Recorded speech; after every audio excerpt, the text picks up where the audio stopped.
মেরামতি এবং রক্ষণাবেক্ষণের কাজের জন্য আজ সকাল থেকে ৮ ঘন্টা বন্ধ বিদ্যাসাগর সেতু। হাওড়া সিটি পুলিশের তরফ থেকে আগেই বিজ্ঞপ্তি দিয়ে জানিয়ে দেওয়া হয়েছিল আজ সকাল ৬টা থেকে দুপুর ২টো পর্যন্ত বিদ্যাসাগর সেতুতে যান চলাচল বন্ধ থাকবে। সেই মতো আজ সকাল থেকেই বন্ধ রাখা হয়েছে বিদ্যাসাগর সেতু। কেবল এবং বিয়ারিংয়ের রক্ষণাবেক্ষণের জন্যই ৮ ঘন্টা বন্ধ বিদ্যাসাগর সেতু। কোলাঘাট অথবা ডানকুনির দিক থেকে কলকাতাগামী গাড়ি যাচ্ছে নিবেদিতা সেতু হয়ে, কলকাতা থেকে হাওড়ামুখী গাড়ি যাচ্ছে হাওড়া ব্রিজ এবং নিবেদিতা সেতু হয়ে, কলকাতার দিক থেকে আসা বেশ কিছু গাড়িকে কাজীপাড়া, জিটি রোড এবং আন্দুল রোড হয়ে সরাসরি ১৬ নম্বর জাতীয় সড়কে পাঠানো হচ্ছে।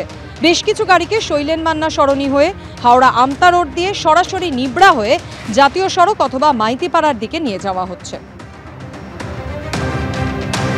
মেরামতি এবং রক্ষণাবেক্ষণের কারণে আজ সকাল ৬টা থেকে দুপুর ২টো পর্যন্ত বন্ধ বিদ্যাসাগর সেতু। হাওড়া সিটি পুলিশের তরফে আগেই বিজ্ঞপ্তি দিয়ে জানানো হয়েছিল দুপুর ২টো পর্যন্ত বিদ্যাসাগর সেতুতে ৮ ঘন্টা যান চলাচল বন্ধ থাকবে।